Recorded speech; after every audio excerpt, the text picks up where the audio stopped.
This particular film is called Genesis. Is it real? These behind me on the screen, this isn't a digital effect. These are real. These are cave glowworms from New Zealand. These little guys wiggling around and lighting up in there. God made some really cool stuff, didn't he? Look at those guys. In fact, some will also state in this modern age that dragons or mythology, they seem to be covered, or creatures like them seem to be covered on all sorts of ancient stones, like the Narmer tablet that's in my hand right here. But top that, isn't a dragon just a terrible lizard? And the word dinosaur, like the creature on the screen behind me, well, that's a word as well that means terrible lizard, is it not? Whatever the case, we are seeming to lose things over time, almost like the reverse of evolution, almost like a de-evolution, going from larger, bigger, badder, meaner, more well-built things from a magical seeming world of the past to more rinky-dink little bitty things, and losing things over time. This behind me on the screen, this of course is a giant redwood tree. Look at the size of the trunk of these trees. Almost prehistoric seeming. Now the book of Genesis actually states that you are in a perfectly built world that is deteriorating over time. I'd like to take a look at that. Boy, they are kind of mesmerizing looking. I wonder what the Garden of Eden would have looked like. Let me welcome you to Genesis. It's one of the most attacked books, the most attacked book on the entire face of the earth. Genesis, is it real?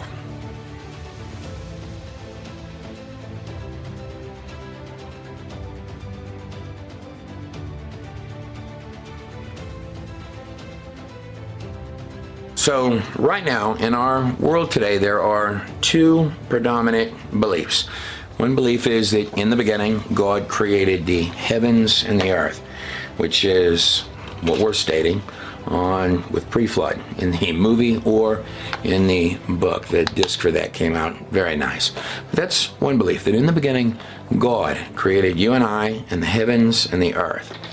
The other belief is the atheistic, it's the secular belief, what's taught in the universities. I'd like to take a pinch of a look at that, just if you have a minute to look at that, if you have the time. Did you know that the first three words of the book of Genesis are comprised, well, it's the word Bereshit. Genesis is the word Bereshit, in the beginning.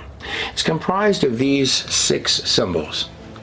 And the first symbol, the one that starts the book of Genesis, the big I on in the beginning, is the word home. So everything that you're reading from Genesis to Revelation, according to the Torah, the biblical text, is about home. But in these secular beliefs, they don't believe in God, in the secular teachings in the universities. What they believe in is in the Big Bang. In those theories, in the beginning, there was nothing, and that nothing exploded, became sheer precision everything, creating the planet, the earth that you're on. The mud puddles came to life. The fish came out of the ocean and became monkeys, and the monkeys bred their way into becoming people. Now, that's a fairly large claim to suggest that in the past there were actual monkey people. But this is currently what is taught to college, middle school level students, and sometimes with claims of that magnitude. There were monkey men in the past. We should take a step back and see what kind of evidence that we have for that. That's a fairly substantial claim, that there was a monkey world in our past. And I want you to, that's a large claim. If I were to propose to you, and I've got some skulls here that I'd like to show you, and I'd like to show you some dinosaur stuff.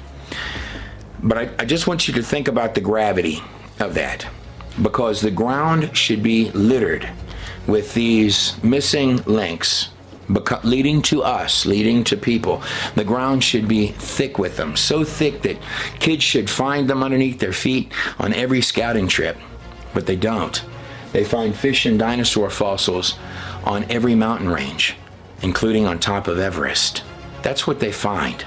In fact, the layers of strata underneath the ground where you're finding all of these, you find animals buried in what they call graveyards, meaning collections of the creatures. So it'll be collections of mammoths, collections of dinosaurs, collections of whatever it is. Most of it is seashells and clams and sea life. If you were actually looking at that fossil record, you would come to the conclusion, if you were critically thinking about it, that the entire surface of the ground and all of those layers of strata made of sedimentary rock, a word which actually means rock laid down by water, and those layers of strata that cover the entire surface of the earth. Commonly, they're compared to tree rings, university level. I would point out, as I have repeatedly, that these are not tree rings. It's dirt under there. Accordingly, I would argue that the entire underneath of the ocean is encircled like a seam on a baseball, has a fracture at the bottom of it, within which you have hot searing water still coming out even to this very day. Here is a diagram on the screen of that. If you have large pockets of water underneath the surface of the ground, cavernous pockets of water, the size of oceans underneath the ground, and you get one little hairline fracture that goes down to one of those big pockets, the surface or the crust of the earth is going to push down so hard with such force, water is going to shoot straight up into space and come down in some areas as freezing ice, burying and trapping animals like your mammoths. Your first mammoth was found, and he's moving his leg like this, and every bone, his bone in his leg is broken while he's standing upright. You have entire ecological systems literally frozen in place. The bones on the back of that little mammoth's body, he has broken bones in there. I humbly submit to your hands, that's because the ice rained down on him so quickly, because when the water goes up into space, it's going to come down as freezing ice in some areas of the planet.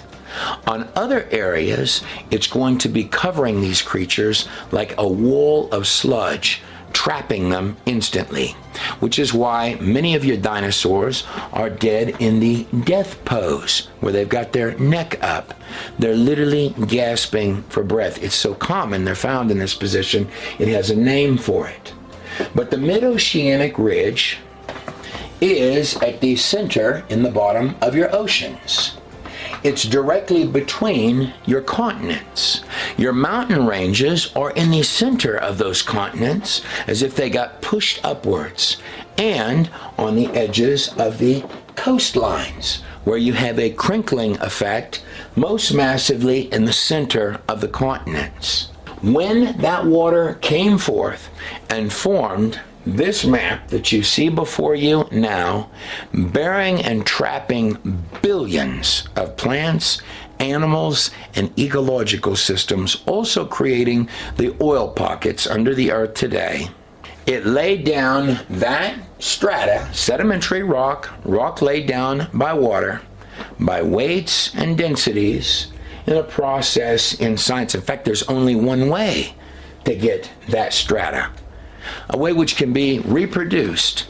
Right now, right at home, you can take different weights and densities of sediments, put them in a jar of water, shake them up and down, and you're going to notice they sort in that jar. That process, identical to this one, is called liquefaction. And within those layers, you're finding pockets of graveyards of dead things. The reason for that, in my view, is because animals herd.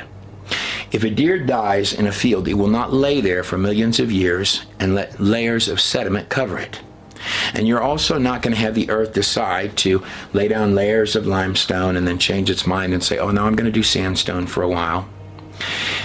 Those layers, that strata of sedimentary rock laid down by water, by its actual definition, underneath the ground, are sorted by weights and densities.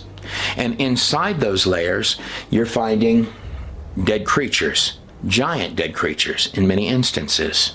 Many of the things in the past were bigger, badder, bolder, more fit than their rinky-dink versions today. You have more creatures in the past. You have all of the same things that you have today. All of the same creatures that you have right now today are in that fossil record of the past. Only many of them are bigger, badder, and bolder, more fit than their versions, their rinky-dink versions today. Only you had more stuff, more creatures. Things are going extinct over time. So your fossil record is a record of losing things. And these big, bad, giant, bold creatures, like, for example, dinosaurs in that fossil record. There's no chain of little bitty things leading to those dinosaurs. They're just there. What I'm stating to you is this, is that there are no transitional fossils. There really are no transitional fossils leading to these enormous creatures that we find buried under the ground. Literally mammoth creatures. And more than this, these creatures many of them couldn't even breathe today. If you had one of these animals, the thing's got nostrils the size of a horse. If you had this animal appear before you today, there it is, and it was there, this is what would happen. It would begin to gasp, it would fall over, and it would die. And this is because that creature and larger creatures that you're finding underneath the ground, bigger, badder, bolder things than anything that we have seen today, these creatures need not only an entirely different ecological system, but an entirely different atmosphere, which, by the way, is going to skyrocket the numbers on your carbon dating results. Now, speaking of carbon dating, these behind me are all results, and I'm going to put them up on the screen so you can actually stop the video and look at them if you like. I've put them in numerous of my videos. These were all results on the screens behind me that were censored by United States universities. They're also in the book Pre-Flood. I've published them. These had to be done.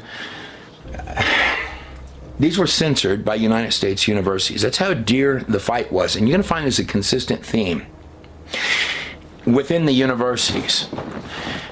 Foundationally, in fact, some of the people that have written the most to God in a nutshell that get angry are atheists. Imagine you went to a university and you come to find out that something is not just a little bit off here or here on this side or this side, because that's okay. I mean, I'm wrong all the time. If you don't believe that, ask my wife. But that the entire premise of it, I mean, at the point where we're censoring results, so they're finding blood inside of dinosaurs, and the truth is they were finding that for a long time. Just the guys in the universities had no idea about it because they really know very little about in my humble view, about the subjects they're even talking about. But then when they're confronted with it in their face, all of these, you're going to find that a triceratops dates in the same range as a mammoth, dates in the same range as a hadrosaur or an allosaur. And the reason for that is, in my view, is that what you're actually getting the dates of when you're doing those carbon tests is that the reason they're all testing the same ages is because they all lived at the same time, including the mammoths. And they're buried in earth, stone, and sludge, mixed in there with sea life, seashells, and clams, globally, as if you had one giant global marine catastrophe that swallowed them in earth and stone, and they're sorted under there by ecological systems. But that you're literally dating and getting samples of it's not just the ecological system, but the atmosphere to facilitate these creatures, which is why you're getting those date ranges on your carbon tests. Date ranges of creatures that looked a little like, here on the screen is an ancient dragonfly. This thing has a 3-foot wingspan. Over here on this side, I've got a little tiny modern dragonfly. Now, to put this in perspective, there he is right back there. To put this in perspective, this thing here, captured in earth and stone, couldn't even fly today. Here on the screen is what an ancient ant looked like. That right there next to it, that's a hummingbird. So this ant, this ancient ant, was the size in the ancient world, the pre-flood world, the cover of this book. This ancient ant right here was the size of a hummingbird. Here is an ancient rhinoceros. So that creature would have been 17 feet tall, by the way. How about ancient beavers? There's a pre-flood. There's an ancient beaver on the screen right here, right next to it. That's a modern beaver on the screen right here. Here's two dinosaurs right here. They were excavated and uncovered. They were in mid-battle with each other. So I doubt that they didn't have time to look the other way on whatever hit them. So I doubt they were there for millions of years. Whatever covered them up in earth and stone happened fast. Here on the screen, this is a modern rat's skull right there. This right here beside it, this would be an ancient rat. That thing would weigh roughly 13 pounds is what it's estimated at. Right here I have a modern chimpanzee on the screen back here. Right on this side is an ancient chimpanzee. Now I'd like to note that the ancient chimpanzee, so this skull cap right here was something once claimed to be called, still claimed, all sorts of claims in your textbooks. Does that skull cap right there look identical to a chimpanzee skull cap? This was a skull cap for Java Man. Now I'd like to return to this question for just a minute of missing links, because this is a pretty heavy question. This is what's asserted by the highest levels, the ivory towers of higher learning in our world today. And remember, this is the basis and foundation of all of your sciences in this modern age. These are pretty heavy questions, which is why some people could get mad if they find out, wow, we're burying dino data, we're destroying dinosaur tracks, we're modifying ancient skulls to look like monkey people. Let me get to some of that, but I just want to put in the gravity, because we're talking about some pretty heavy questions. Who are we? Where do we come from? What happens next? These I find to be some of the most important questions in the world. And I would be the first to state that in any of these materials I've made, I'm probably off a little here, a little there, a little everywhere, quite a bit. But the theme of it, I put a lot of heart in to figure out. I would like you on the other end of the screen to find more. These images behind me come from a variety of different museums. These are claimed missing links. And by the way, you don't just need the missing links going from the monkeys to the people, or they like the word primates to the people, because that makes it better. They used to claim that man evolved from the orangutan, but they had to stop stating that because we began finding ancient orangutans, and they were 15 feet tall or more. But these are images of claimed missing links. Go ahead and just take a look at these, and I want to pose the question to you. I want you to take this serious. Just think about it a little bit at the college level. So 3 questions that I think are probably the most important questions you could ever ask in this place. I mean, if you were taking a trip just overseas for 2 weeks, you'd pack your bags, you would plan ahead. But the questions of who are we? Where do we come from? What happens next? And I submit to your hands that all of the major Western institutions, this behind me is the answer. And by the way, you don't just need monkeys becoming men. You also have to answer the question, what led to the monkeys? And that one's actually worse and harder. This is what they're presenting you at the universities. Here is a couple more of them. This is a Lucy display. Here's another one over here. This is real. This is what's actually presented. And I want to pose to your hands, no matter who you are, how many monkeys, or let's use the technical term, how many primates, how many of these things, how many monkey men would we have to breed? How many monkeys would you have to breed of any type that you want before you got people? Even a child would chuckle at that question. You know why? Because it's a foolish question. I would compare what we're teaching with the Bigfoot people, but humbly and respectfully, that would be an insult to the Bigfoot people. But let's hit pause right there. Let's say that on your side of the screen, you say, Trey, some way or another, this has got to be real. It's got to be, no matter what, it just somehow, it just has to have happened. There just simply can't be a God. Besides, how could all the universities, surely they wouldn't teach this if it weren't correct. These are some of the smartest minds in the entire world. Okay, that's a great question. So I'd like to walk that road for a second. And remember our censoring of the carbon dating results. But speaking of missing links and monkey men, why don't we head back to Java Man, right back here on the screen behind me. This is the book Pre-Flood, and I put in there a section on the missing links. I felt like this was important to put together kind of a walkthrough of some of the major ones. So, of course, the first missing link would have been Piltdown Man. Here's Piltdown Man on the screen right here, and here's some of the articles for Piltdown Man. Now, Piltdown Man is considered the first claimed missing link. This lasted from 1912 to 1953, about 40 years. So Piltdown Man, they kept it in a locked box. And what they claimed was, well, if we let the Christians examine it, they would destroy it because they're Christians, and that's what they would do. They would absolutely destroy the evidence. We have the evidence of where we all came from in this locked box. Well, of course, after 40 years, even the science committee, because they hadn't found another one, they said, well, let's open the box and see what we've got here. And it was a human skull with an orangutan jaw. You remember I told you they were always stating that man evolved from the orangutan. That's what it was. It was the famous Piltdown Man hoax. That's just what it was. So the origin of this begins, the first missing link begins with fraud, making stuff up. Now, Charles Darwin, this is about 150 years ago. It's often said that he went on a science expedition. Charles Darwin was a spoiled little rich kid, and he was sent on the HMS Beagle. That's not a science expedition. HMS Beagle, that stands for Her Majesty's ship. This was a military vessel. He was a little well-to-do rich kid with a degree in theology. He didn't have a degree in any sciences. He had a degree in theology. He's going to end up telling everybody that they're all monkeys. That was his wisdom. Anyhow, he gets put on that ship by his family. In other words, he was the only guy on the boat without a job, and his family's trying to find something to do with him. This is the hero of the modern sciences. My telling of his story.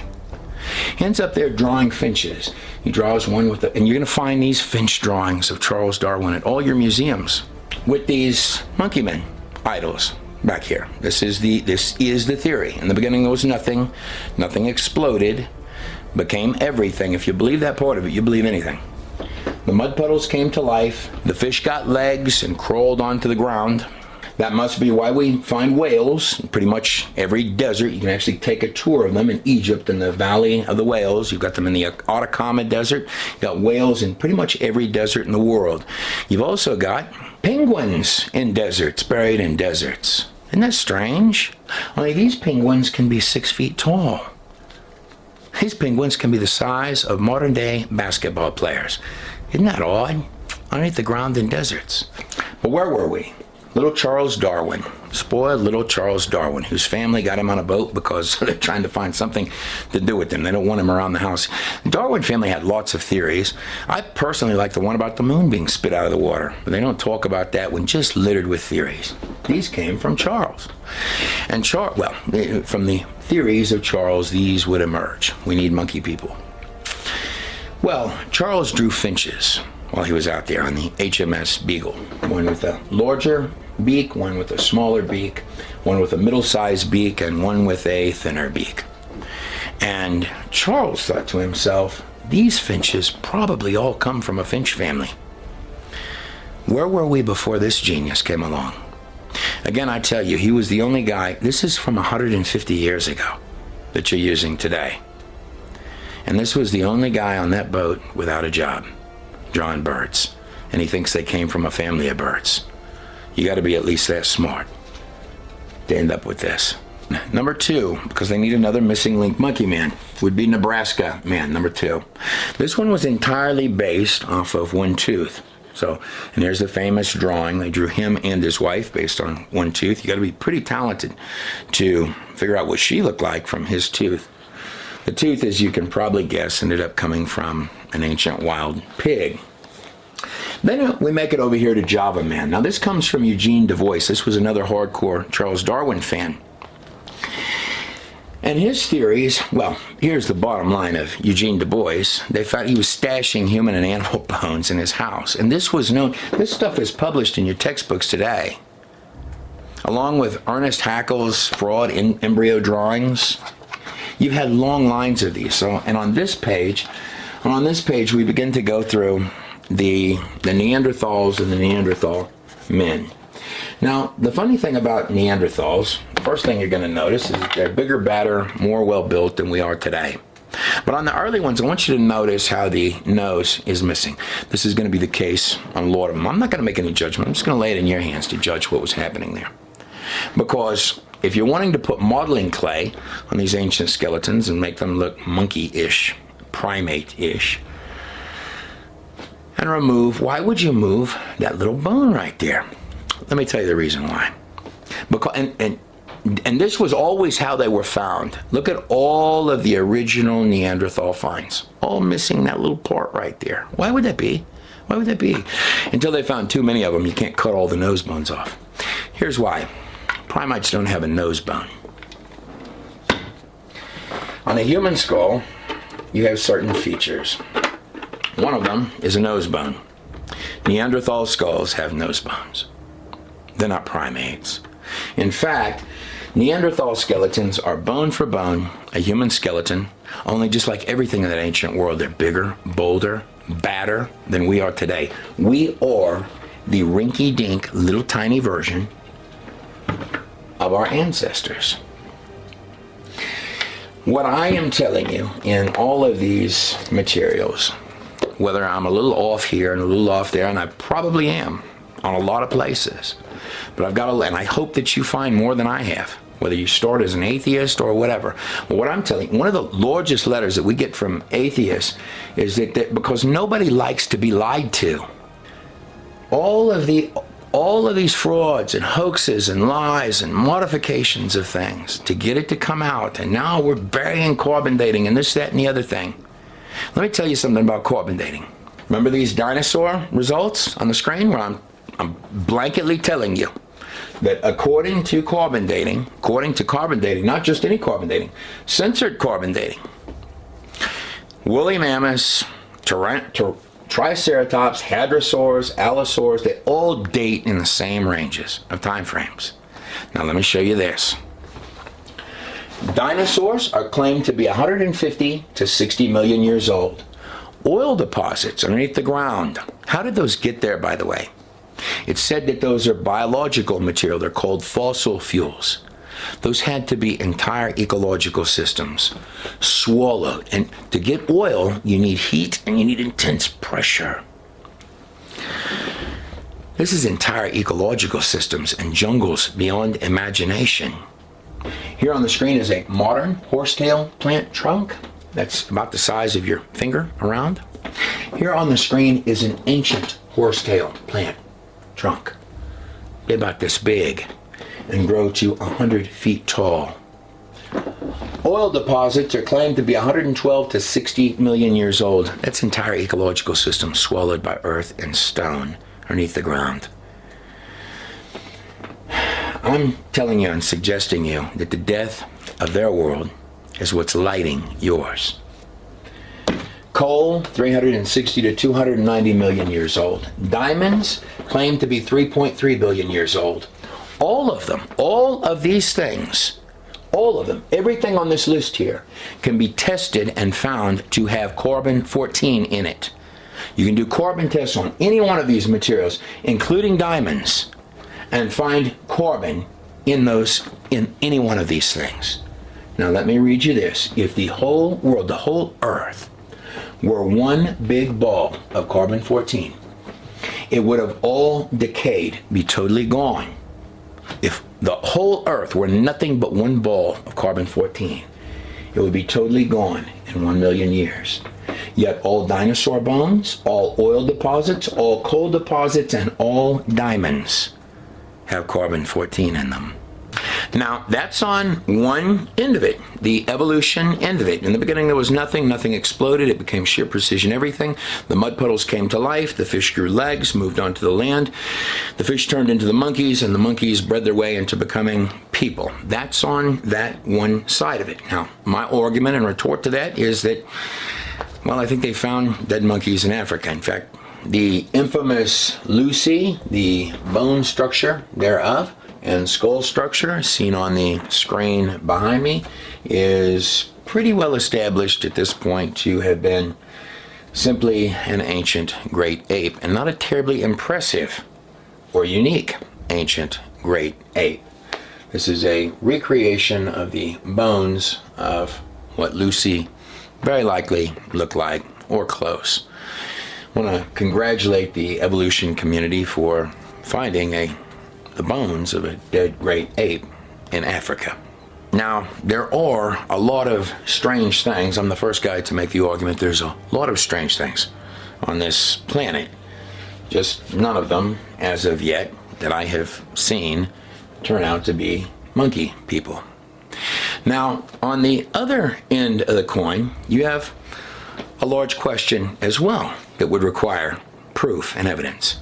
And that is that you are created at your inception, that there is in fact a God, a creator, beyond our comprehension. Now, that's a large claim as well. That's a very large claim. A claim that I would state exists even in the numerics of this place, even of the symbols of this place, but more than that is discernible in the sciences of this place. Let me take a shot at it. I might begin with the construct of the physical human body itself. Now, the human body is comprised, every part of it is comprised of tiny cells. Now, every single cell of your entire body is like an automated factory of little machines. Almost looks like Fantasia in there. Just things zipping this way and that. They magically know exactly the jobs they've got to do next. In fact, if you took every single automated car factory on the face of the earth and every single NASA space shuttle combined, you would still be light years away from the technology employed in one single cell of this place. Now you just need the software to run it. Now, if you know anything about software or computer programming, you get just a little bit of the coding wrong, and the whole thing doesn't work. And imagine if you had that whole factory of parts in there, but you had the wrong software to run it. You need the cell more sophisticated than every technology known to man, packed in a space so small we can barely see it with our largest microscopes. And then you just have to have the software of life to run it. Now, in the biblical texts, particularly in Genesis, it talks about animals in kinds. Somehow, even as a child, you know that a puppy dog doesn't have the coding. You could never breed your dog, no matter what kind of dog that it is. You could never breed your dog into becoming a turtle, or a rhinoceros, or a pine tree. Nor could your cat ever become a hippopotamus. Even as a child, we know these simple things. That the software running in dogs can produce large dogs, tall dogs, small dogs, bald dogs, hairy dogs, spotted dogs, furry dogs, all sorts of dogs, but does not have elephant code within it. Now, there are some exceptions to that rule that I think are particularly relevant in the time frame that we are living in. For example, other intelligent beings like human beings, well, we can look at the data of the code, and men will begin trying to mix this with this. Take, for example, spiders mixed with goats. That's an actual example, by the way. And many of these may seem like they're really brilliantly great medical ideas. And there's a lot of tinkering you can do without playing with the genetics, the actual underpinning coding of any creature, or even the plants. You don't have to mess with their coding, of course, unless you're trying to patent the coding. And by the way, if we'll mix spiders with goats, where does that go next? In fact, what kind of things would we be terrified if we saw the depth? I can tell you that in Nazi Germany, many of the experiments that they did would churn your gut. And it's all in the name of a good cause. How dark does it go? Are there things that happen today that are far more disturbing than spider goats? Or take the human genome and try to mix it with other creatures or animals, or things seemingly as benign as perhaps an advertisement to choose your baby's eye color. Now, I would notate this, that not only do men of science, no matter how smart they believe that they are, I have seen the most intellectual of men intellectualize their way into sheer idiocy, and the most seemingly foolish among us stumble their way into sheer glory. But in terms of taking the genetics and dabbling with a little something over here, and by the way, when you change something here in someone else's computer programming, let's call it God's code, if you mess with a little something over here, how many things over here did you affect? How many infinite things, even possibly beyond the organism itself, have you messed up over here? It tends to make me think of the events which occurred, interestingly enough, before the flood in both Genesis 6 and in Enoch 6, before the flood. One of the reasons that God destroyed the world, well, his number one reason was the wickedness of man was so great in the earth that it repented God in his heart that he had made man in the earth. And in accordance with that wickedness, it wasn't just fallen angels, but men are wanting to mess with God's coding. God got angry when Adam touched the tree that he said not to touch. And now men are in there mucking with God's coding. This is his world. That's the way he views it, I assure you. And it's not just in Genesis 6 and in Enoch 6. And that's why I'm a big supporter of the universities not burning books but reading them, and not censoring data or mocking at it, even if they don't like it. That's what science is, in my view, is to understand portions of history and what has occurred, even if they seem weird to us, because it's not just these two texts, but it's all of the other ones which are stating that these events, as strange as they may be to us, that's what they're all writing about. And a simple way to look at this is in the Torah, or in the book of Enoch, or in the Bible, demons bad. On the pagan text, they're both fundamentally telling you the same story. On the pagan texts, they're telling you that demons are good. In fact, on these texts, hand in hand with mankind tinkering with genetics, as they did at those times, trying to birth things that are not quite human or something other than human. Well, they're also stating that Enlil, on all these documents over and over and over, the god Enlil, well, he's worried about the overpopulation, and expressed to the men who are writing these rocks, we've got this problem, man. Before the flood, I was Enlil, and man, it was too crowded up in there. We've got to do something about the overpopulation. These stories are not new, nor is the mixing of genetics. And by the way, who is Enlil's twin? Is that not Enki, seen right here with this witch's hat on and his crow at his side? He's always coming out, always, no matter what version of what anyone wants it to mean. On their stuff, and they meant this literally, not metaphorically. They're telling you, and that's whether science likes it or not. And I can tell you that there's nobody on the other side of this screen who has had an encounter with the Lord or an encounter with the demonic or the occult who these stones and rocks and stories, whether it be the Bible or the demonic or a combination of both, is not going to light up like a bulb for them, because there's just something larger than this realm, and it's as close as the air right between your fingertips. That's what you know, isn't it? Watching this video now, and that's what they're stating on these stones. Even the occult ones are telling the same story. And Inky, whether it be a character sitting in a chair just breathing that they're bringing food to at a black house, or it be Inky stepping out of his dimensional portal, the message is always the same. It's overpopulated. We need to mix the genetics, right? These stories are not new. And of course, one of Inky's more famous texts and documents, they wrote about Inky all over the place, is, of course, Inky and the World Order. Or if you like, you can call it Inky and the New World Order. Inky's been screaming this the entire time. Within all of Inky's documents, including Inky and his New World Order, he talks about the holy me's, or the holy me. There's kind of a play on words. The me is the me. The me, now, that's a real thing that comes off of their little stones. What the me stands for, the me is the secret knowledge from the gods, or that's what Inky claims.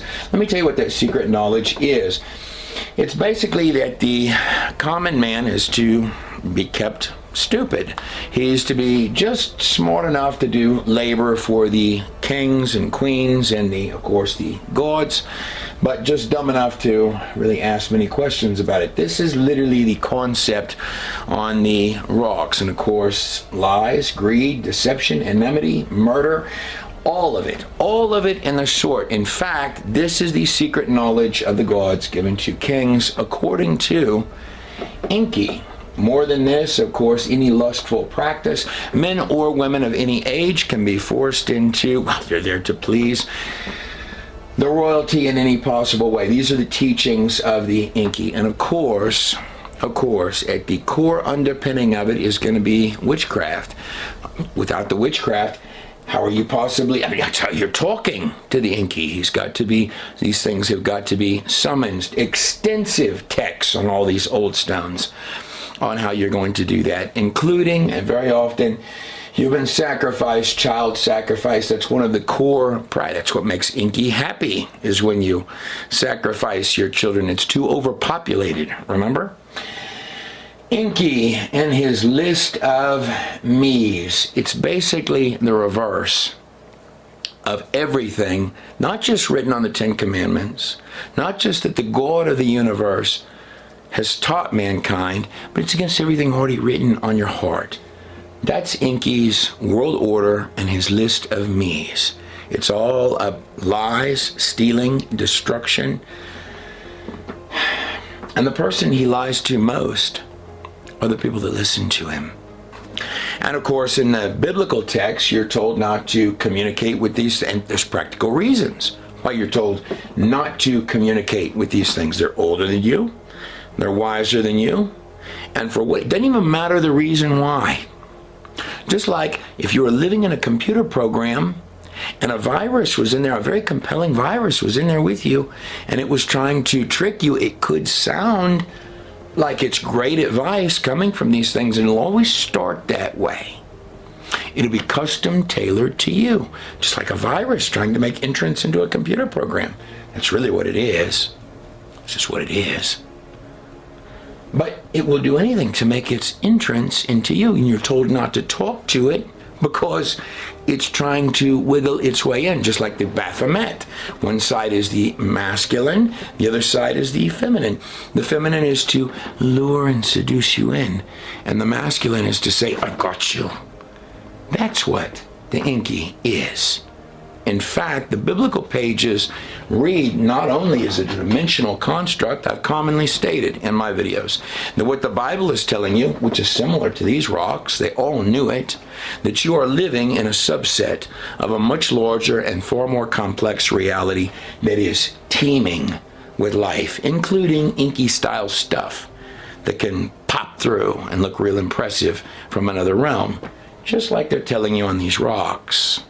Now, speaking of legends that are on dusty old rocks, and of course also the biblical pages, talking about quite a lot of things that could sound very, very alien-like. Things that are from the days of Nimrod, Dark Lord Nimrod. It's an incredible deep dive on Nimrod.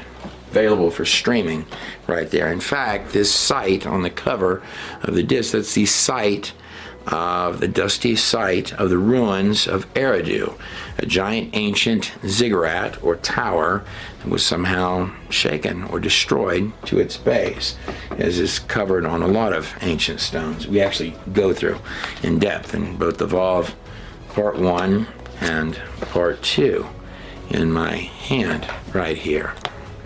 But Eridu was abandoned following the Ubaid period. The time frame when idols, little idols like this one here in my hand, this serpentine little idol, little Tiamat, Nakash, goddess, were worshipped or found. Now, also in these sites up here where the Tower of Babel would take its rise, or the site of the Ziggurat of Eridu, as seen on that disc right there, well, you also have these little idol guys here. These are called idols. They were worshiping out there. Now, these little idols, along with the Ubaid lizard idols, lizard goddess idols, they're from Nimrod, the mighty hunter. They talk about Nimrod actually on all of these ancient stones. He's a key figure in the ancient world under a battery of different names. Nimrod, the mighty hunter before the Lord, some translations against the Lord. He would go back and forth for the Lord. He knew the truth, but he would run from the truth. That was the reality of Dark Lord Nimrod. And by the way, he's the source. That's what the disc for that looks like in my hand. Nimrod, you can stream all of these over on God in the Nutshell if you get copies of certain of the collections of the films. These are an incredible ride, the Evolve Part 1 and 2. Then you can select an option on there to give you streaming of these roller coaster rides and dives into these ancient worlds. Nimrod, the mighty hunter before or against the Lord. And his kingdom, that's Nimrod's kingdom, was in Babel and Uruk in the land of Shinar. This comes from Genesis 10. Now, Uruk up here, the Uruk period is where these little idols come from. And in fact, they come from, wealths of them, come from the area of the great Eye Temple out there during the days of Dark Lord Nimrod. What were they worshiping? Now, ancient Eridu, an artist's recreation seen on the screen behind me, where they worshipped apparently the Tiamat, the Nakash, or the Namu, the great serpent goddess of the kingdom of the air, front which were the little wisps, the spookies, little E.T. looking guys. Well, Eridu was a mesmerizing seaport city in its day. Today it's just dusty ruins like are seen on the cover of this film right here. In fact, that's the actual image of them. But in its hour, it was a mesmerizing seaport city, Eridu was. But this is where you would have the beginning in Sumer and Akkad, what's called ancient Assyria, where they were worshiping the serpent. This is where you would have the beginning of your claimed sun gods.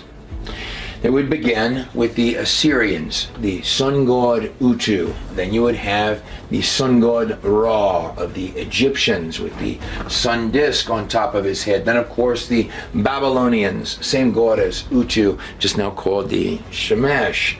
Then, of course, we have the time period of the Persians. I want you to notice this is Mithra right here with the rays of light coming forth from his head. Then, of course, we would have the god Helios, with even more rays of light coming from the head of the Greeks. And at the time of the Romans, his name would be Sol Invictus. Sol Invictus, the come-all-be-all of this whole chain of sun gods here. Or so he claimed of himself to be, the undefeatable sun god. Now I'm trying to think, this character here, the light bearer with the torch in his hand, or her hand, just like the Baphomet or the Tiamat, serpent goddess, can be both male and female, but with the rays of light coming from the head. I'm trying to think where I have seen this character before.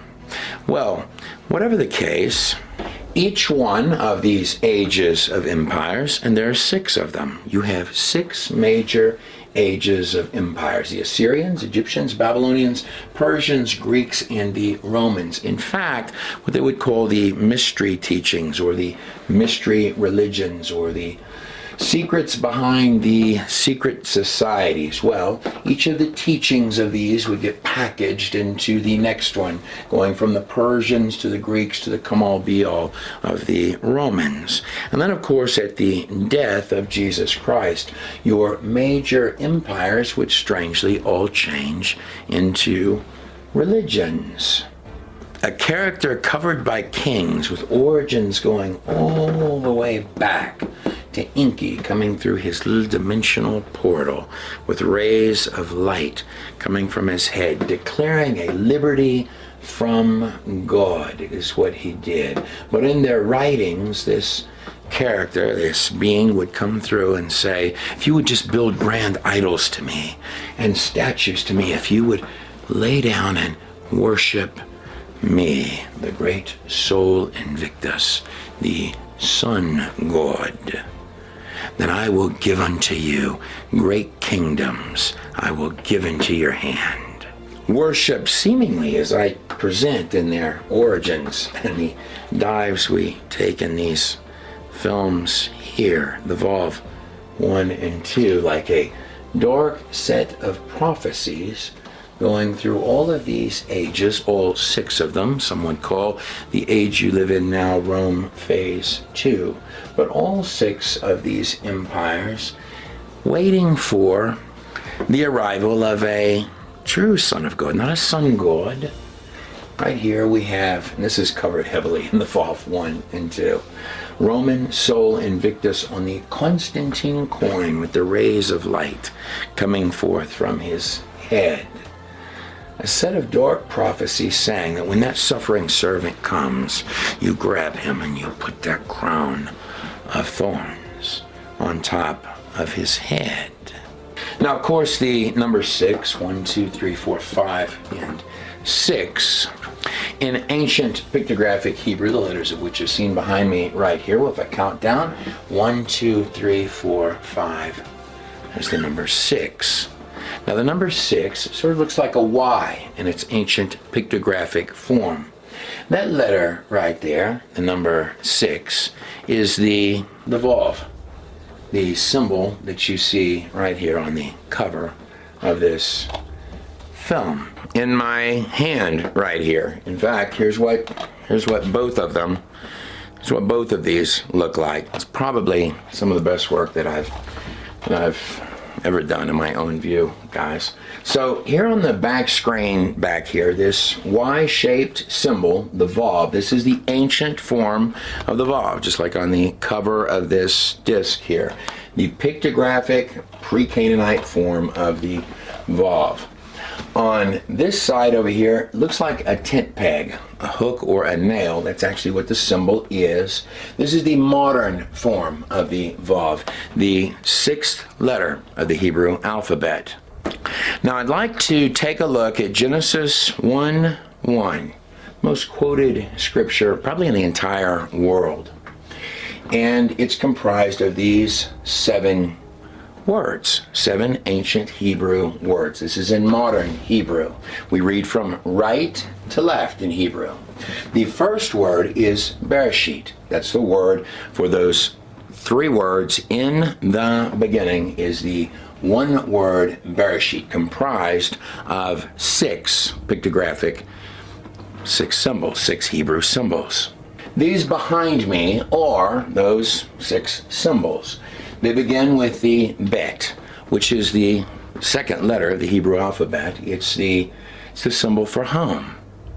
So everything you're reading from Genesis to Revelation and everything between is about home. In fact, in the God dimension, we go through that entire first sentence and a little more, I think, and break down. Well, for example, this 6-letter word right here, translated as in the beginning, what it would actually read is that this is the home of the head man, the number 1, the God man, who has the consuming teeth, the fire, and wears the crown, the strong right arm of God himself, who will go to the cross.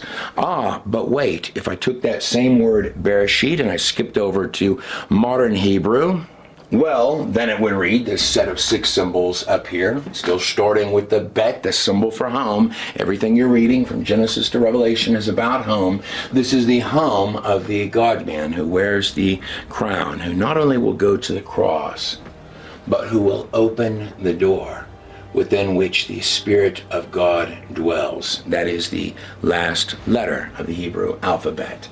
First word, in the beginning, Bereshit, created Elohim. Notice that's the 3rd word in the text in the Torah.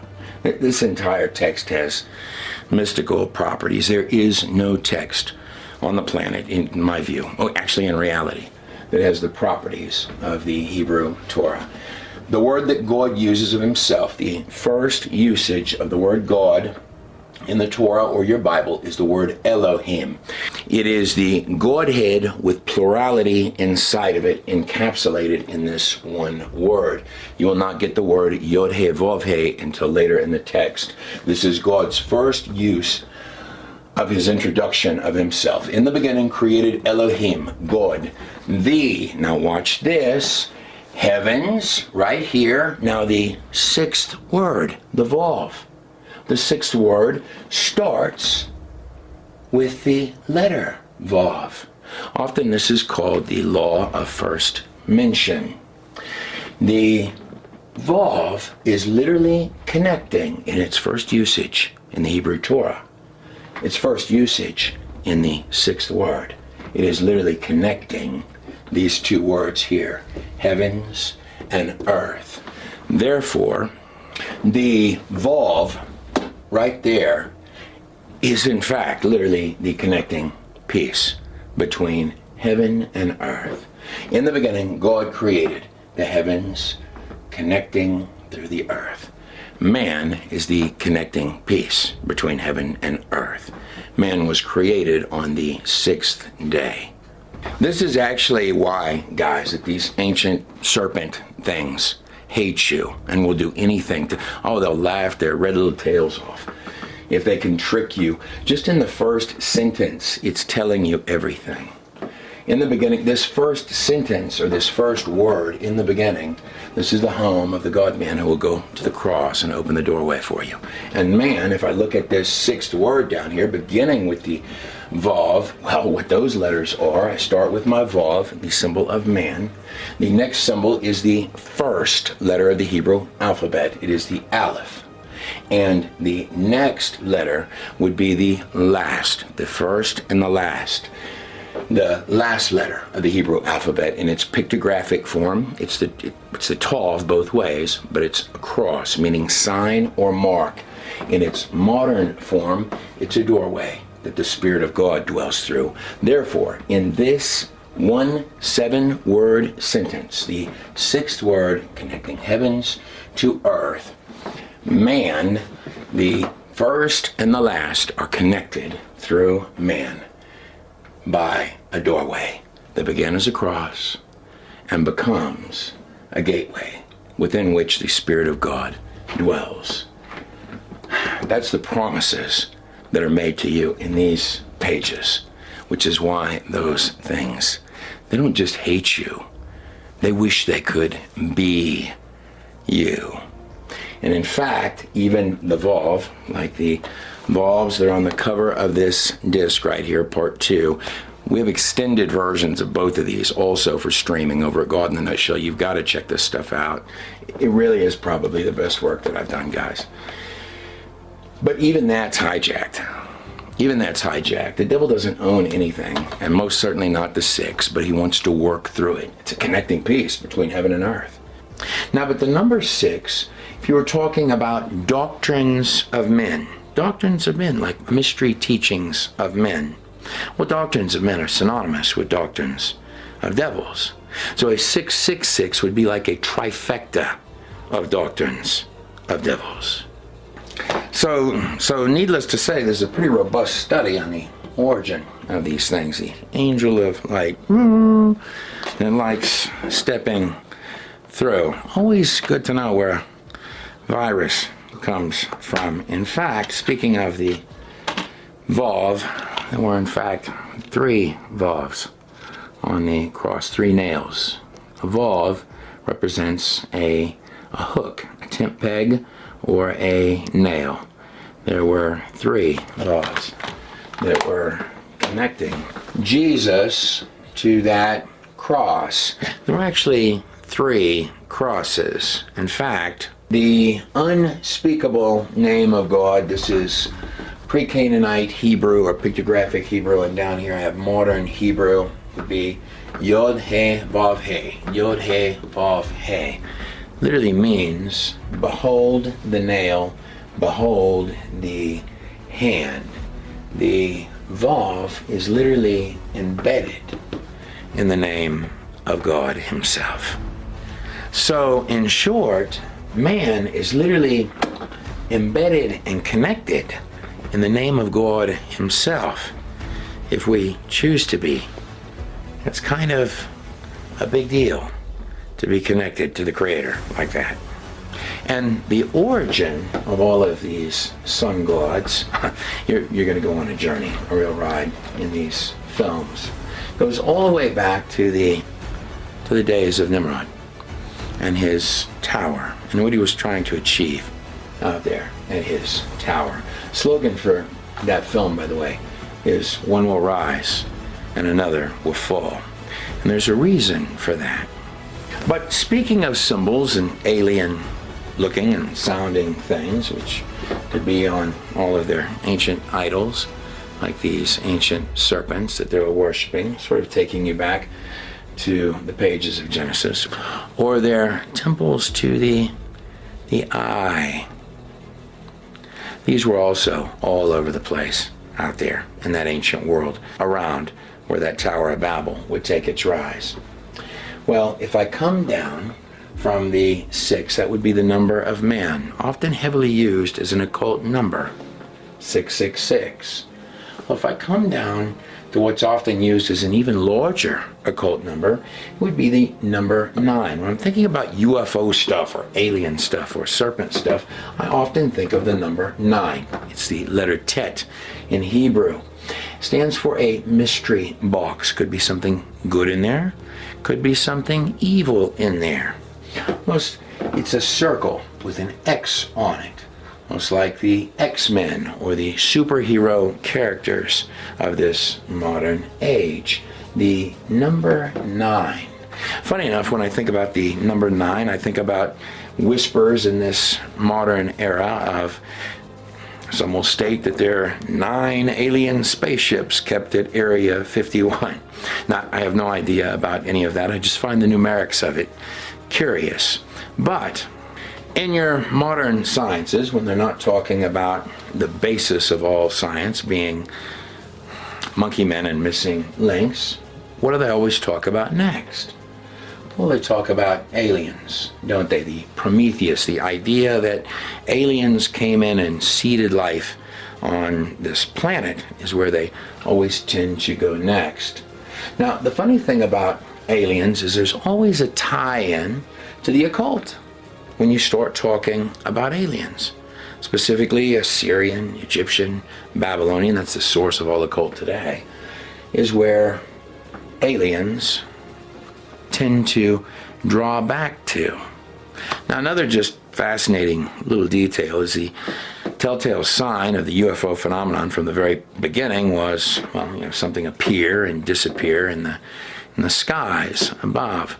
You wrestle not against flesh and blood, but against principalities and powers in the high places.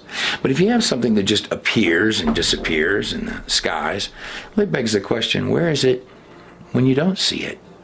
By the way, that's a great film back there at godinanutshell.com, available for streaming immediately as well. But if we come through our sun gods and their legends, particularly in the time of the Greeks and the Romans, we're going to find, of course, the origin of our sometimes silly science crowd's alien Prometheus, they claim. And by the way, I think a lot of the answers to many of these things are far more interesting and intellectually satisfying than they're given credit for in this modern time frame.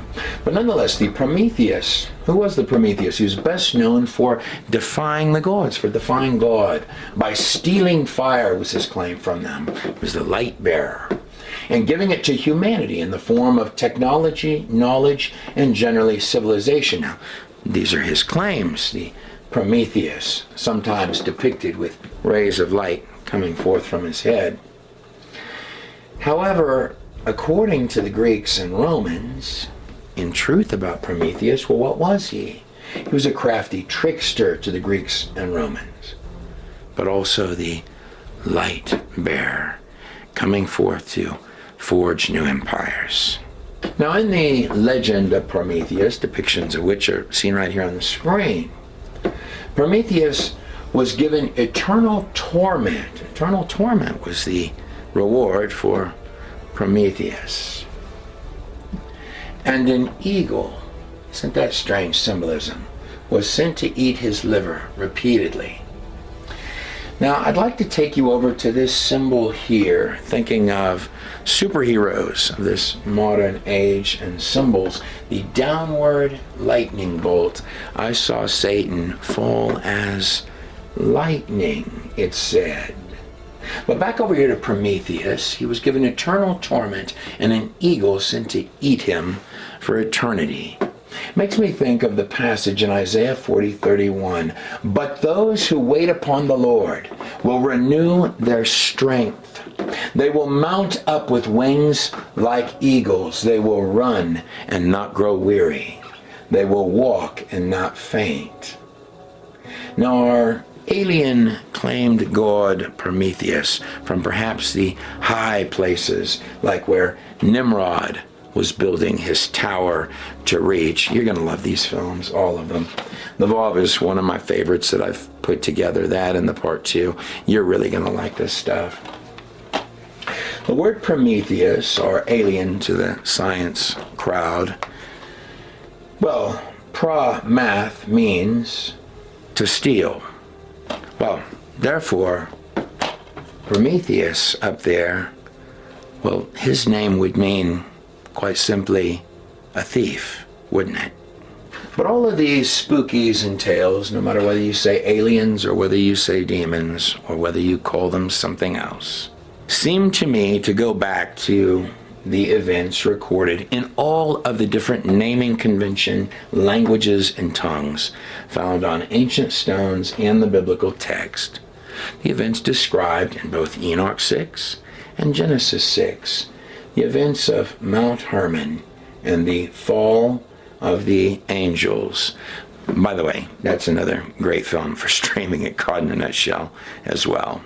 And you know what it is, if you're a man of science. I mean, you're not confused about the difference between right and wrong. Even without one page of a Bible or one dusty old rock, you somehow know those 10 commandments.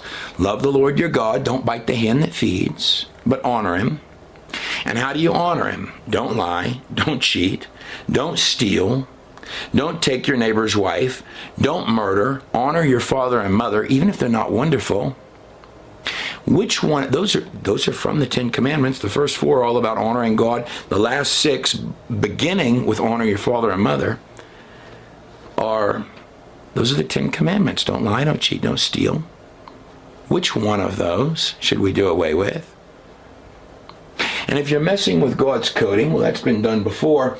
And that is in the wickedness of man was so great in the earth that it repented God at his heart that he had made man. You know these paths. Genesis 6, when man began to increase in number on the earth, and daughters were born unto them, the sons of God, the word there is B'nai Ha-Elohim. Something comes in from another realm. Angels, messengers, whatever you want to call them. These are fallen angels in the text. B'nai Ha-Elohim is the word there. In this context, fallen angels saw that the daughters of men were beautiful. This was something that where they came in to play little gods and kings with mankind. That's what they came in to do. That's where your legends and your mythologies, all of the weird stuff is coming from, because all of your pages, no matter which one you go with, they're not talking about monkey men. They're talking about events in the past that were strange, and they're describing them in the best ways that they can. And they took wives of any that they chose. They wanted to birth their own offspring. Messing with the genetics is what caused God to send the flood. So if you have been doing that today, is it wise? Enoch 6, same thing. And you're going to find the same thing on all these little tablets and all these studies that we're doing on God in the Nutshell. I'm literally breaking them down for you because your universities won't. Because they run from the past. They'll bury science before they'll correct anything, even little stuff. And it's in any spectrum. If it were just the evolution, you could probably hobble by and call science like a car with flat tires that's out of gas. But it's far more than that. You'd have to return to the basics. Enoch 6, and it came to pass when the children of men multiplied, that in those days were born unto them beautiful and comely daughters. Sounds similar, doesn't it? And it sounds similar to all these pagan stones as well. And the angels, the children of the heavens, saw, and they lusted after them. That's one of the things of the Babylonian systems, right? Lusted after them. Come, let us choose wives from among the children of men, that we may beget children. That's what they're stating. So I would argue that you can have intelligent beings like mankind begin to learn the data and mix the genetics and come up with weird stuff. But it will also, if you're in God's house, do you think that's going to make God mad? Oh, yeah, I totally forgot.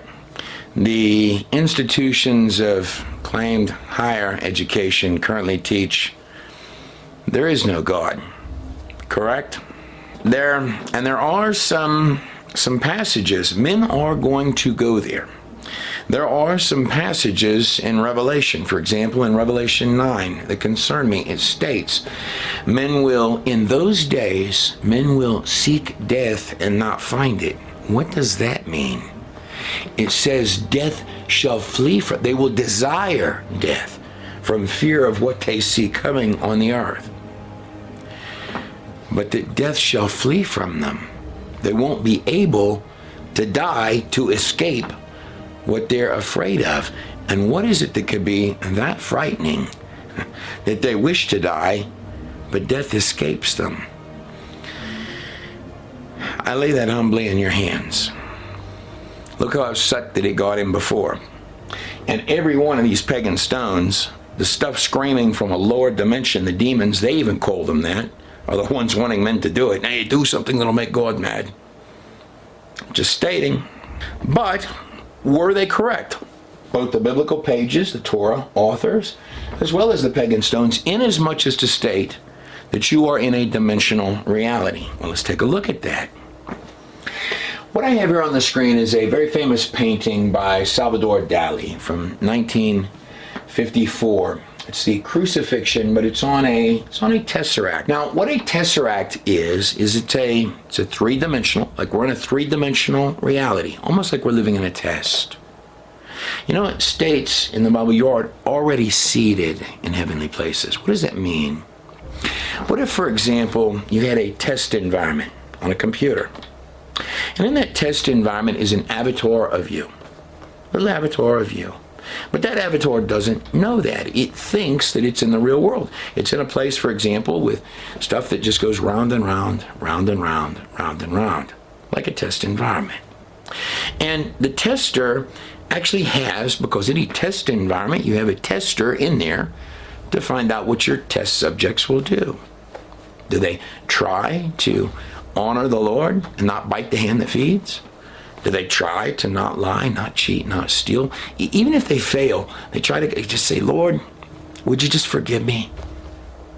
Or do they go hardcore to do everything that would dishonor God, just as the virus within the program would ask them to do? Which one do they do? And does every computer system and every test environment not have a trash folder where things go that bite the hand that feeds?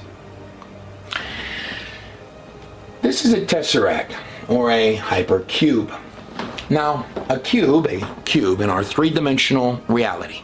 Our three-dimensional, that's what we're in, a three-dimensional reality. If I were to take a cube and I were to unfold it into this space and make it into a two-dimensional form, it becomes a cross. So if you unfold a cube, a three-dimensional cube, it becomes coincidentally a cross. A cross with 6 squares, the Vav, the only letter or number in Hebrew that the rabbis believe connects heaven to earth. That's what it becomes. That's what it unfolds into, a cube.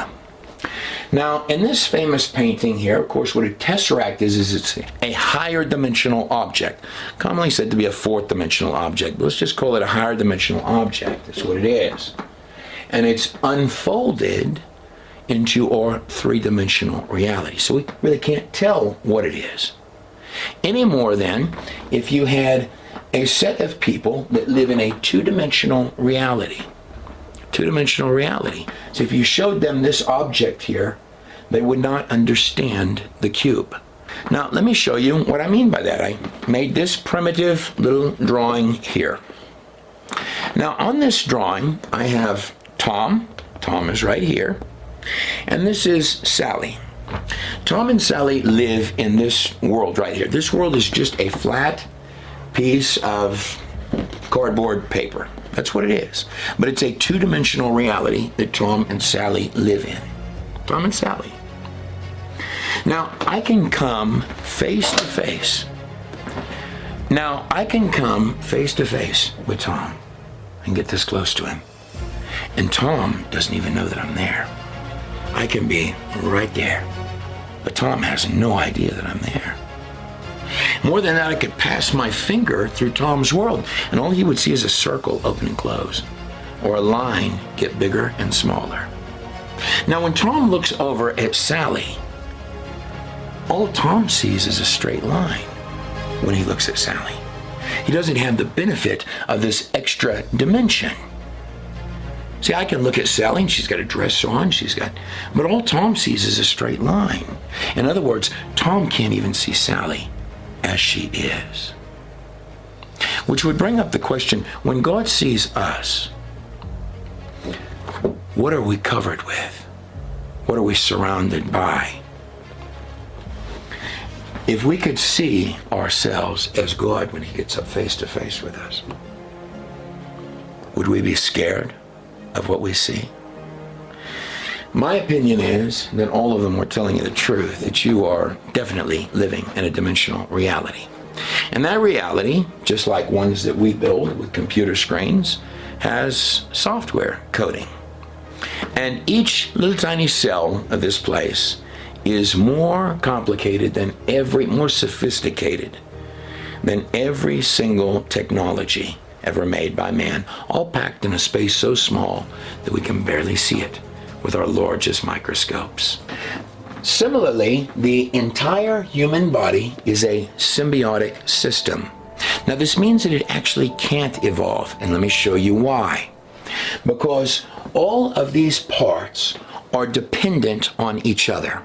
Your heart, your lungs, your liver, your brain, your circulatory system, all of these parts, and if any one of them is just a little bit off, trust me, you'll know it. It all has to be correct from the start, completely functional. It can't be missing any of those pieces, meaning that the entire system, it can't come to be in a piecemeal fashion.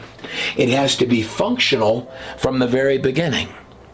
And within that coding, literally birthing a human being, a biological masterpiece, into reality from scratch, it needs complete body plans to assemble this biological masterpiece, a literal biological spacesuit, into reality from scratch. And the entire being, unlike any machine on Earth, has the power to self-heal. In fact, all of the different functions of this biological spacesuit are mainly self-functioning. You're not even thinking about them at all.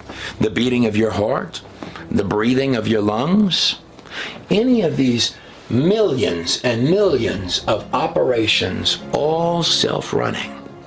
But you're calling the top shots on the whole puppet show. In fact, it's almost as if you are consciously plugged in, as if by Wi-Fi. More than this, the real you is not even this collection of parts at all. Almost like a biological machine that you're puppeteering, you're running. Now, you don't get to pick it from the start. A lot of people don't like the one they get. But you do get to decide what you're going to do with it. In other words, in my view, you are the ghost in the machine. Let me ask you this. What is a thought, an idea, an inspiration, an emotion? The real you. It's not this body that you're running. The real you, the thing calling the top shots on the whole biological puppet show. I, for one, as Trey Smith, would certainly hold my case that I believe that that's just the tip of the iceberg of the reasons to believe that there is a God. And that more than, in the biblical text, it says that you are already seated in heavenly places. What does that mean? So my humble opinion is that science, true science, is merely the study of how God does business.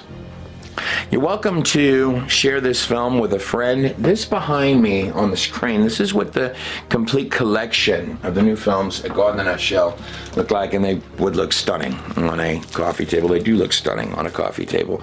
This is what a complete set of these films look like. I've also got it structured where you can purchase several copies if you want to give some away as gifts. You can also click a little box on there that will allow you to go ahead and stream the films so you don't have to wait for them to arrive. Additionally, if you just want to stream the films, it's roughly the cost of a movie ticket to watch all of them.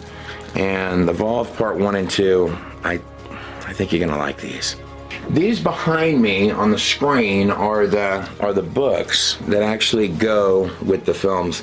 They literally are stunning on a coffee table or anywhere. They're designed to be that way, or anywhere that you may set them in the house.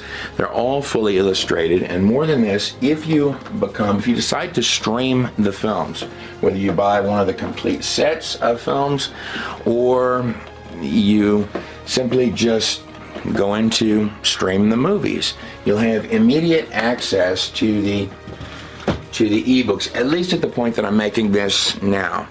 It will let you in where you can look at the ebooks, which you're seeing right here at godinthenutshell.com, and I can click any one of them. Exodus is my personal favorite, but other people like Nimrod and Prefab, they're all really good. And here's what it looks like when I come in to look at the book at godinthenutshell.com. And this is what the actual pages of the inside of the ebooks look like. This is Exodus again right here. They all look stunning. At least go and get copies of the ebooks. They go along with the films, and you can walk through the pages of the books right there. The physical copies of the books look like this in my hand back here. And I want to thank all of you for watching the God in the Nutshell films. I'm Trey Smith of God in the Nutshell. I believe that the answers, God in the Nutshell, we believe that God is real. We made these books available because I want you to have them no matter what. If you get a physical copy of them. We obviously have to charge for those because they have to be printed. If you get them on Amazon, do a review of them. I'm Trey Smith of God in the Nutshell.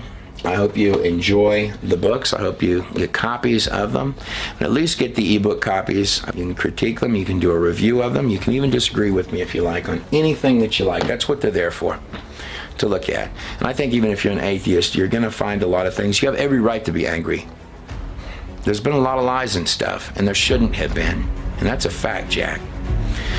I'm Trey Smith of God in a Nutshell. It's my honor and privilege to make any of these materials available to you at all, and I thank all of you that have supported us in any way that you have over time, and all of you that have become partners with God in a Nutshell. That's allowed us to do quite a lot of things.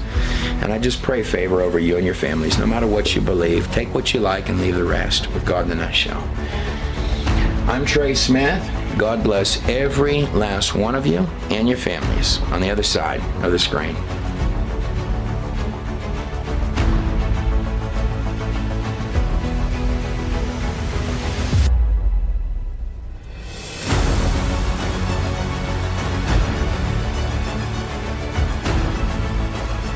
I'd like to thank you for watching Genesis, Is It Real? By the God in a Nutshell Project. This is more like an introduction to the introduction to our Genesis series, which is sitting over here on the table behind me. There are a lot of great films in that partner section at the God in a Nutshell Project. I want to thank you for supporting us in any way that you have. That's what makes these films available. And there are some, if you like this one, I think you're really going to enjoy the things that we have back in there, and we keep adding things. I'm Trey Smith of God in a Nutshell. God bless every last one of you and your families on the other side of the screen.